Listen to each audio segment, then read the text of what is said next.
going to get started in about 1 more minute. 1 or 2 more minutes, excuse me.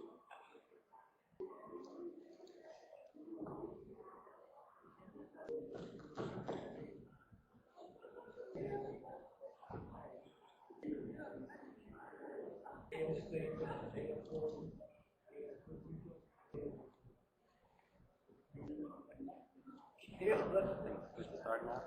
I think so. I think people are like starting to get in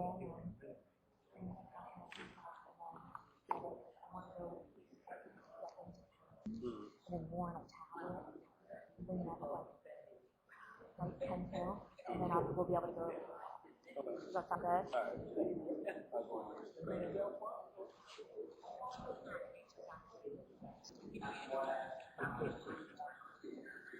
Sorry, what? Oh, no. Okay, yeah, no problem. Sorry. No problem. I'm talking real fast so you know it. Yeah, I do talk really fast. Sorry. But he's not reading anything. I talk slower when I'm not going on script. Exactly. Will do. All right, folks, we're going to go ahead and get started with today's session. The title in your pamphlets or agenda is Resources in Your Community. And we will discuss resources in your community, but we'll start off by discussing a recent behavioral study that was conducted and look at the results and findings and to see how they relate to your preparedness planning efforts. My name is Curtis Brown. I'm the Emergency Management Administrator at the Hampton Roads Planning District Commission. Our role is to work regionally on issues of importance to Hampton Roads. One of those issues is emergency management. So I work very closely with the emergency managers throughout the region to create a seamless plan for preparedness, also give resources in the region to respond to all hazards, both man-made and natural disasters. Please excuse me, I'm a little under the weather, fighting back, so I need to take like 2 seconds to get a drink of water. Please bear with me. Also presenting with me is Erica Bernstein from the Virginia Department of Emergency Management, who will discuss the handouts that you just received. Erica? Okay, when you all walked in, you received a survey. We want you to guys go ahead and complete the survey now. These were actual questions that were asked during the behavioral study within the Hampton Roads region, and we kind of want to compare this audience result to what the behavioral study showed us. So as you complete that, if you can just pass it towards the aisle so we can collect those and tabulate it before the end of the session. Thank you, Erica. So it's an interactive session, hopefully. We know that a lot of you all have some nice carrot cake, and so I'm just trying to make sure you all feel well. And again, we're going over the objectives again. We're going to explore the recent hurricane behavioral study, discuss the impact on your preparedness planning, and then also discuss available resources in Hampton Roads in the region. Now, the behavioral study was based on a post-Hurricane Irene survey of 7,000 residents in Hampton Roads. And if you recall, hurricanes did affect us, the right hit, but it definitely had a good impact. So I just want to show you a brief video to help you remember Hurricane Irene if you might have forgotten. Go anyhow.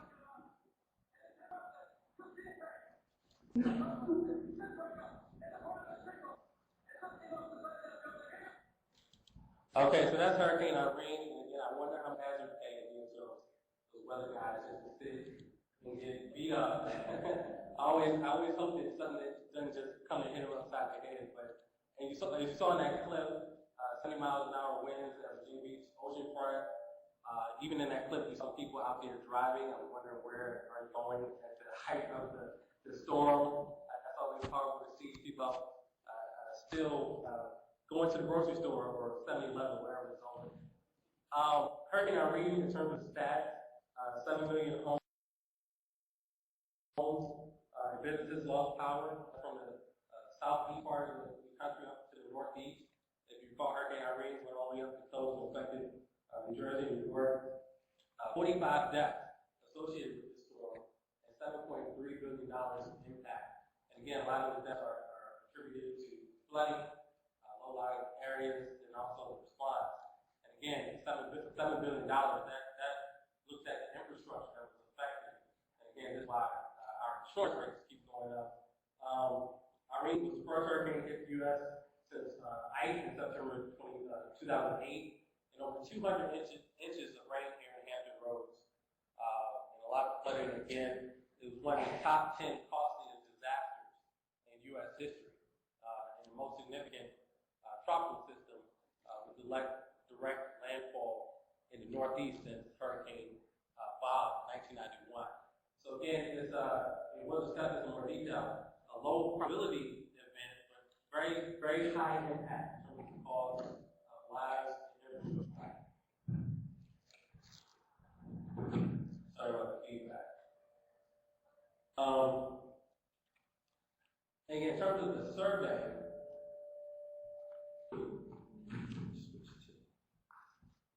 all right, thank you. In terms of the survey, 7,000 citizens in Hampton Roads and Northeast North Carolina was surveyed. The behavioral report was a project by the Regional Catastrophic Planning Team, which is a group of emergency managers in Hampton Roads, Northeast North Carolina. And it was based on a grant provided by FEMA. And so the whole purpose of the grant was to enhance planning, not really buy equipment, but to really enhance planning. And one of the catastrophes that the planning was for was looking at a hurricane scenario. And the purpose of the study was to determine the vulnerabilities that exist in the region, also give a good indication of how people would act. Essentially, asking the question, what would you do?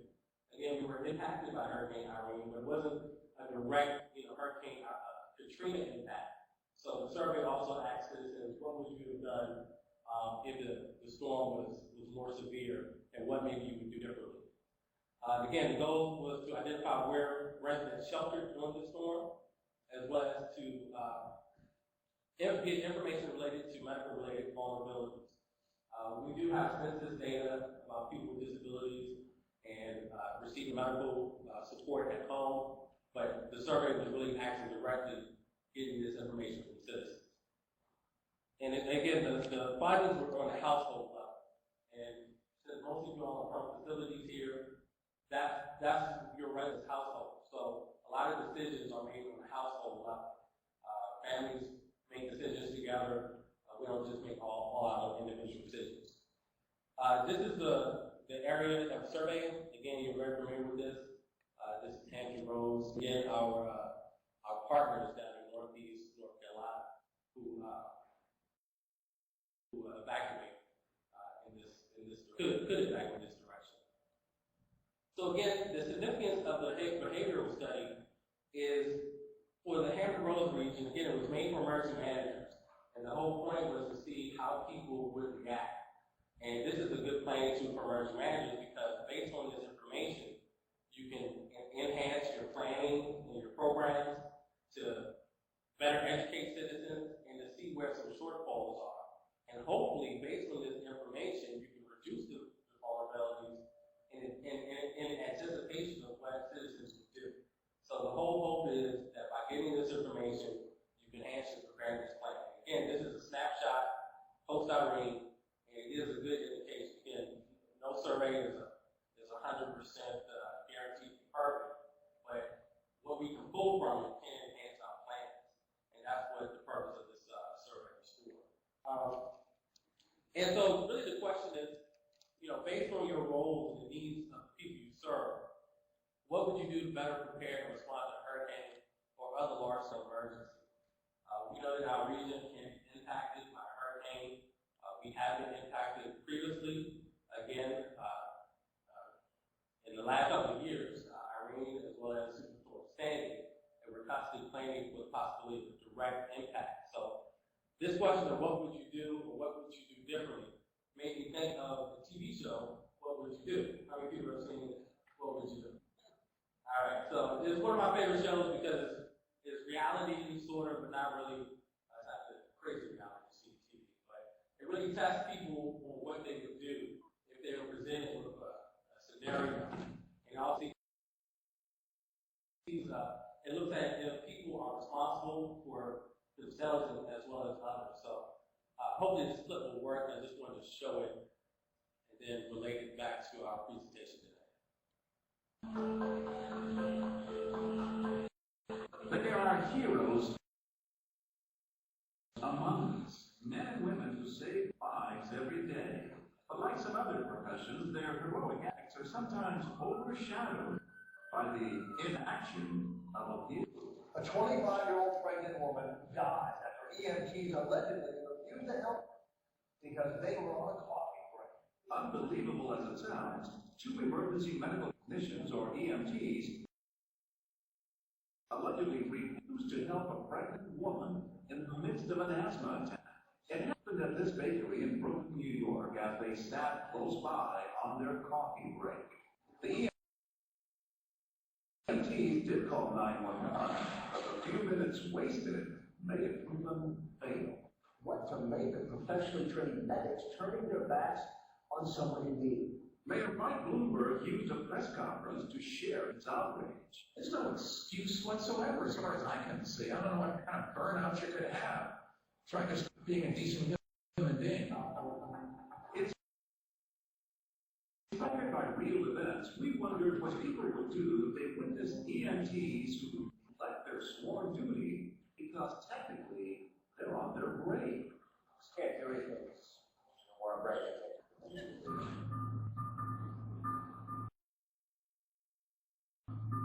When this woman collapses, these EMTs don't move a muscle.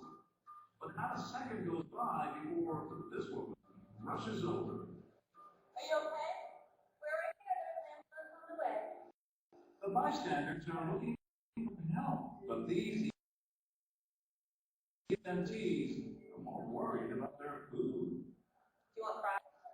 You want a muffin?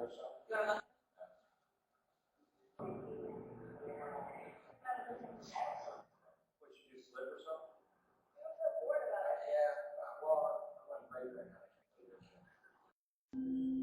Despite her shock, Carissa Tondor doesn't miss a beat, trying to keep the fallen victim comfortable, even giving her a little sisterly support. Yours is a little chilly. Your hair's a little straight. And even though the paramedics walk off, Tracy, let's get out of here. amazingly, Carissa keeps her cool. I don't want to yell from the so I don't think it's good to be yelling out someone's back. Hi, I'm joining you. All right, go ahead that way. Again, that's why I like that show, because it looks at what people do, and then you see the citizen who reacts immediately. And unfortunately, as it said in the video, there were EMTs who had previously not responded, and that was their responsibility. For us here, your responsibility is emergency preparedness based on the clients and people you serve. It's our role in government. So again, we have a responsibility to be prepared and to act. And so faced with the possibility of a hurricane, we need to ask ourselves, what would we do and how would we prepare? Again, the more preparedness you do, the more confident you are to act. This is what you hear from law enforcement when you hear about some of the different acts that they do, as well as the military. The reason why they're able to do those things is because they constantly plan and train, so it becomes routine. And again, that's preparedness in terms of definition is the continuous act of preparing. It never stops. Even after an event, you really don't just say, okay, we finished that event. You do an after-action report. You identify some of the gaps, and you try to improve your training. It continues to move forward, planning and training. And again, that's what happens in terms of government, your emergency management offices, but that's what should happen at your household and definitely at your facilities. Again, we're not actually telling everyone to go and get a master's degree in emergency management, but you need to at least have the understanding and training and skills to be able to put together a plan and test the plan. Again, it really takes time and effort more than take years of training in school. Again, with the support of the emergency managers,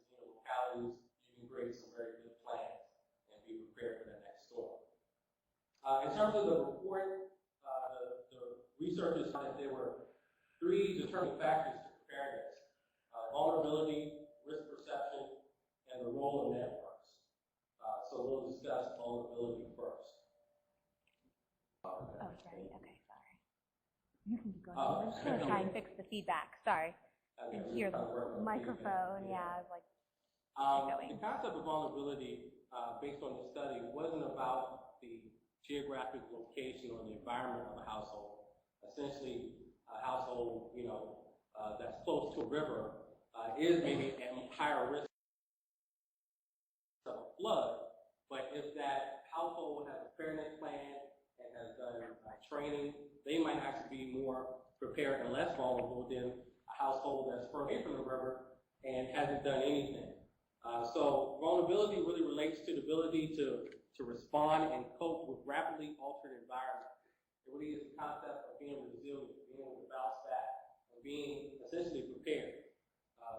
The more vulnerable you are is when you do nothing.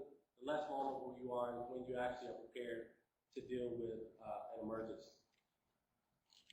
Risk perception was the other factor in determining the level of preparedness. Again, the study was intended to help planners better understand their perceptions of risk held by people in the region. And a lot of times, when you get these storms, people think, oh, it's not going to be that bad. We've never been hit directly. I'm fine. Folks, do not prepare adequately. They don't go out and get the adequate equipment, food, water, etc. And so they view the risk as very low, therefore their actions are low. And again, a severe storm event is characterized with, by the public, is characterized as low probability but high impact. Again, hurricane season is about to start June 1st. We don't anticipate a hurricane event every week, but it could happen. So some folks look at it as low probability. We don't have to do anything, but one hurricane, just as we saw from Hurricane Irene, can have major impact. Think about the folks in Hurricane Katrina. Some of them have moved away from where they grew up at. Some of them are still recovering. The recovery process takes years. So again, even if it's low probability, the impact can be great. And that's why, usually have these hurricane predictions each year without hurricane or not a lot of hurricanes. No matter what the prediction is, one hurricane can have major impact. And again, it doesn't even have to be a hurricane. The Superstorm Sandy didn't even reach the criteria to be called a hurricane. But look at the impact it had on folks, especially in New Jersey and New York. And finally, it's the view of the individual household and governmental responsibility. This is very important. We'll discuss this in more detail, but based on how you view how big the impact of the storm is based on if you believe that the government is responsible for leading the response effort or if you're responsible. Our hope for you all who are leaders in the healthcare arena and nursing homes that you take on the responsibility in partnership with the government, because again, the resources are limited and preparedness is each one of our own responsibility. Finally, role in networks, and I discussed this earlier about the decisions on the household level is really based on working within your networks. And if you look at your facilities, what you do is not just done inside a tunnel. You work with the residents, your clients. You also work with their families. I'm sure that they call you often and want to hear about how their family members are doing. Staff is essential. Also, your administration. They're always asking for information on reports. I'm sure some of you all are here are administrators. And if you have a corporate office or other offices across the country, you collaborate with them. Contractors and providers. You might work with nonprofits who come and do events at your facility. They're a partner. And then other businesses in the private sector, and of course your local and state emergency management officials. So these are all the networks that exist to get what you do done at your facility. And preparedness relates to not only your ability to prepare, but those support units' ability to support you in disaster. So preparedness has to be looked at as this network of interaction between all these different players. And so they all need to be engaged at the table. And it really starts in your facility to make sure that you're pulling in all those different networks. Going back to the survey, general findings, some of the questions that were that was given to the survey participants were: would you stay or depart in anticipation of a storm? Whether there was not much you can do to prepare? Do you anticipate a direct hit to Hampton Roads within the next 5 years? And whether you thought it was the government's responsibility to meet needs. And some of the survey results, overwhelming number of people who actually stayed in the region during Hurricane Irene, over 90%, only 8% left the region or evacuated to friends or family outside of the region. So what does this say looking back at Hurricane Irene and maybe anticipating future disasters? How many believe that most people will stay in the region? I agree with that assessment. We would really have to have really a strong push from government officials and from National Weather Service and really be on the same page to really say, hurry up and get out and evacuate. Unfortunately, a lot of people really say, I'm going to stay here at home, I'm going to protect my home, and they don't evacuate.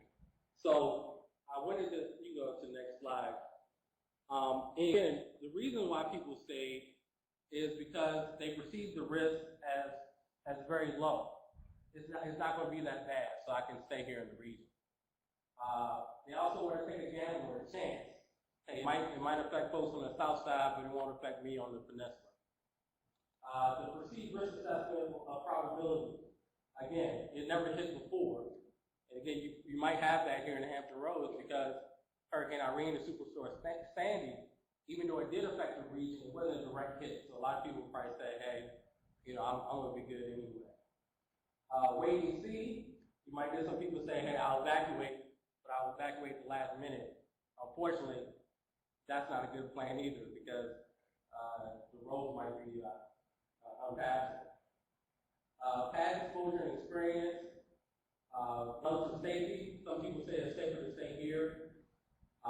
Evacuation congestion is another item, number 10. It's too crowded. So there's a host of reasons that plays into people's decision making on not to evacuate.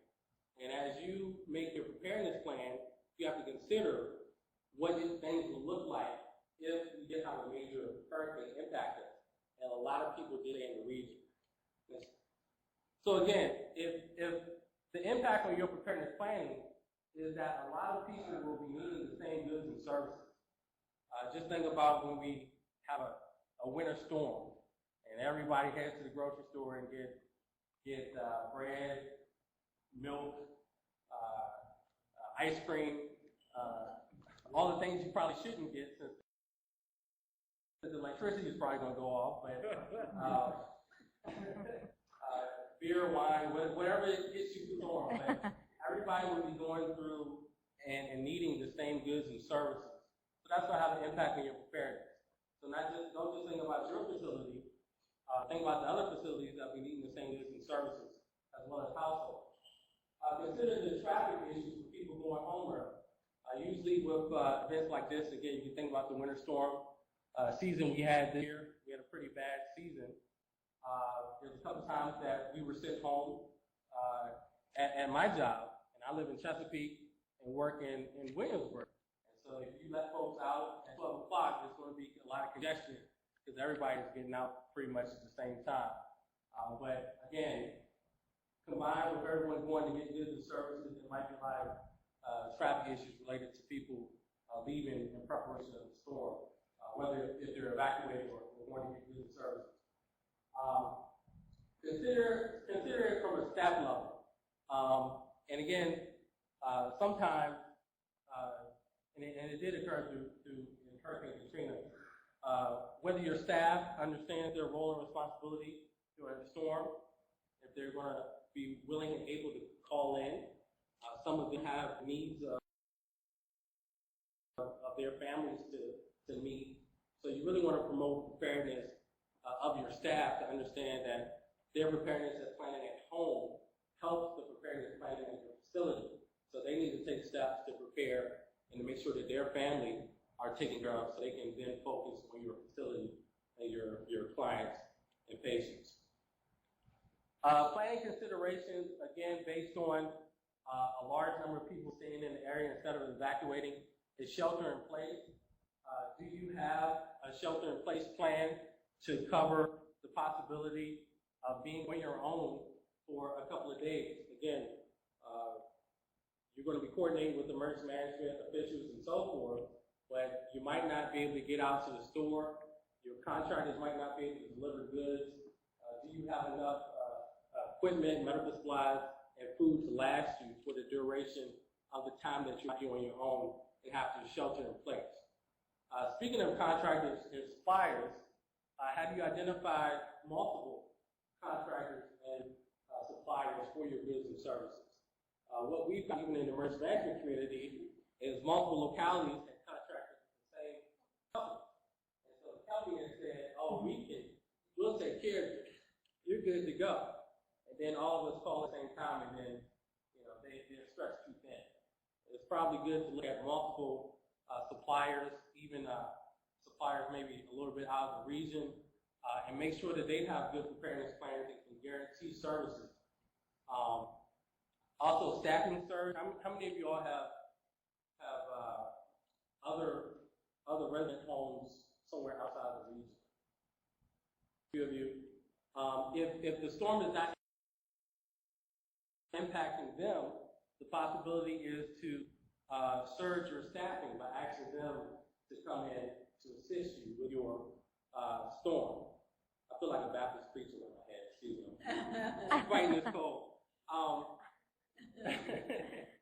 will be doing the collection at the end. That's right. So you might need to surge your staffing in order to deal with the storm. So you might want to create partner agreements with other facilities so they can come in and assist you because of the lack of staff in order to shelter in place. So again, that's just looking at the impact of what if everybody stayed in the region. Just look at, the question was, how much can you do to prepare? And this was very interesting. Close to 30% believe that there was not much that they could do to prepare for a storm. The good thing is the majority, close to 70%, disagree, believe that there is something you can do to prepare for a storm. Again, hopefully, the majority of you all here believe that there are things you can do to enhance your preparedness. This is very interesting. The question was, over the next 5 years, do you anticipate a major storm hitting Hampton Roads? And over 75% agreed with that assessment. The likelihood that a hurricane would directly hit Hampton Roads. And again, if you look back, Hurricane Irene in 2011. Does anybody remember the other event that happened in 2011?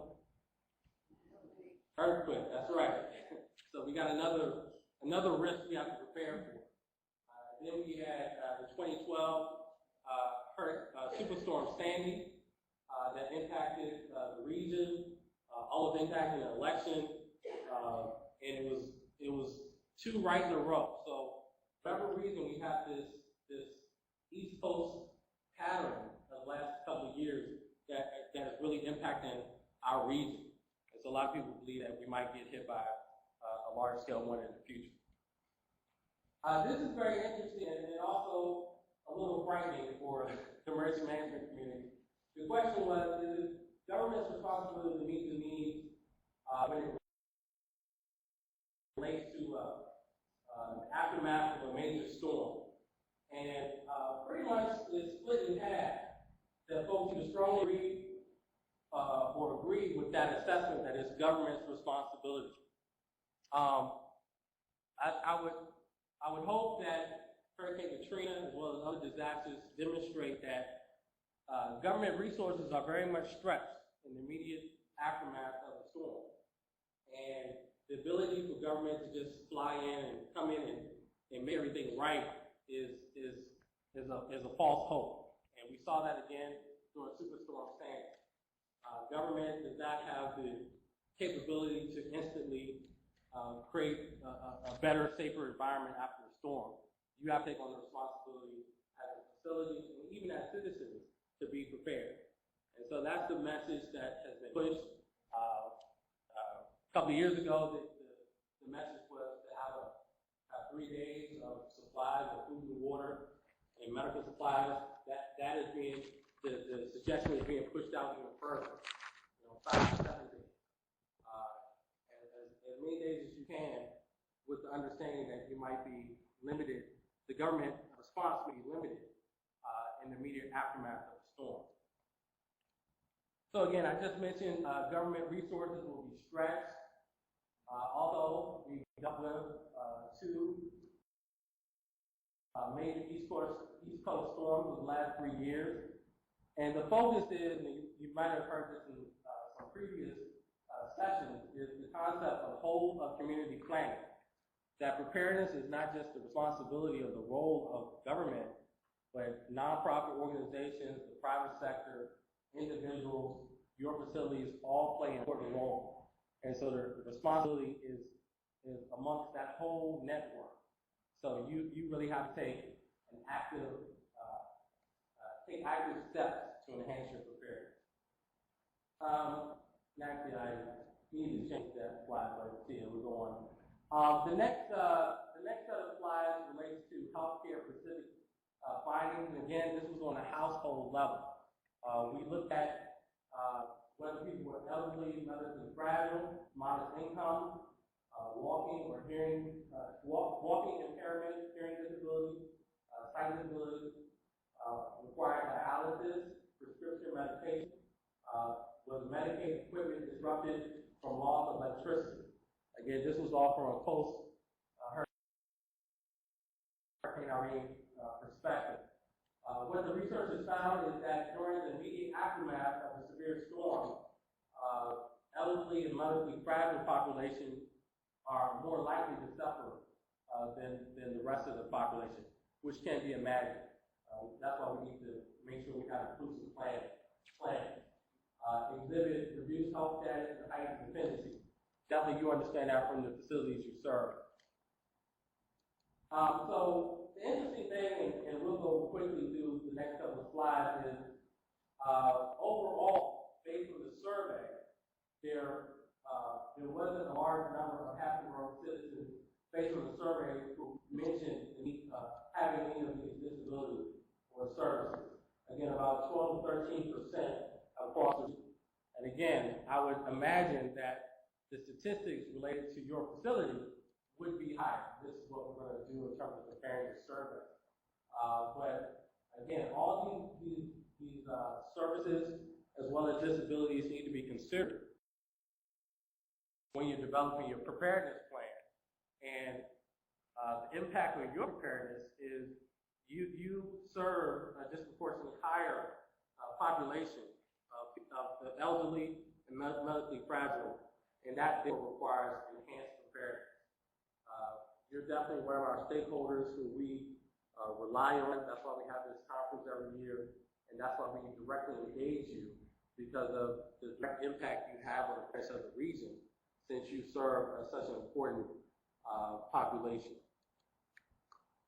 So again, this relates to some things I've discussed, but food, water, essential medical, and other supplies, your plans really must address this, because again, you have a disproportionate folks to serve emergency backup power. This is a requirement for the Virginia Department of Health. Hopefully you talk to your contractors to make sure that you are able to bring in generators if necessary, if your backup generator doesn't work. Having a communication plan with families. Families definitely want to stay engaged and know what's going on. Your planning should ensure that you have active communication with your residents and clients as well as with their families. Evacuation plans. Again, a lot of people emphasize sheltering in place. A lot of people probably will do shelter in place. But if you do have to evacuate, you need to have a very solid evacuation plan that is coordinated with emergency management officials, as well as with your corporate office and public safety officials. So you really need to get into the details about how you're going to attract your residents, what staff is going to go with different residents if they can't all go to the same place. Again, multiple contractors and suppliers and staffing serves. Does anybody here have a plan to serve your staff if need be? Yes. Can you pull from a different? Are they located in a different region or within Hampton Roads? Well, they're in Hampton Roads, but still out in the city. Outside the city. What about you, ma'am? Okay, great. And so, because again, you could have a localized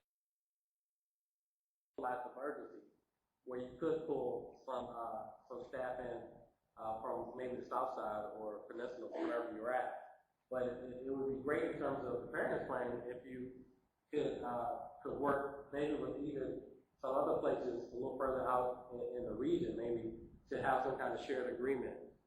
Emergency management community, that has happened in terms of evacuation planning. There's a couple of plans related to sheltering citizens in Charlottesville and Richmond that have been explored. And so again, if you have these kind of mutual agreements, that would be very good in terms of evacuation planning. Erica, are we good? Okay. I'll turn it over to Erica to discuss the comparison between the VMAT study and your survey. I'll be back. So we asked each of you to complete a survey when you walked in. And for the first question, there is not much you can do to prepare for a storm. Either you are lucky or unlucky. And just like the survey, 32 of you strongly disagree with this, meaning you know that there's something you can do to prepare for a storm. Number two, a powerful hurricane will directly hit the Hampton Roads region within the next 5 years.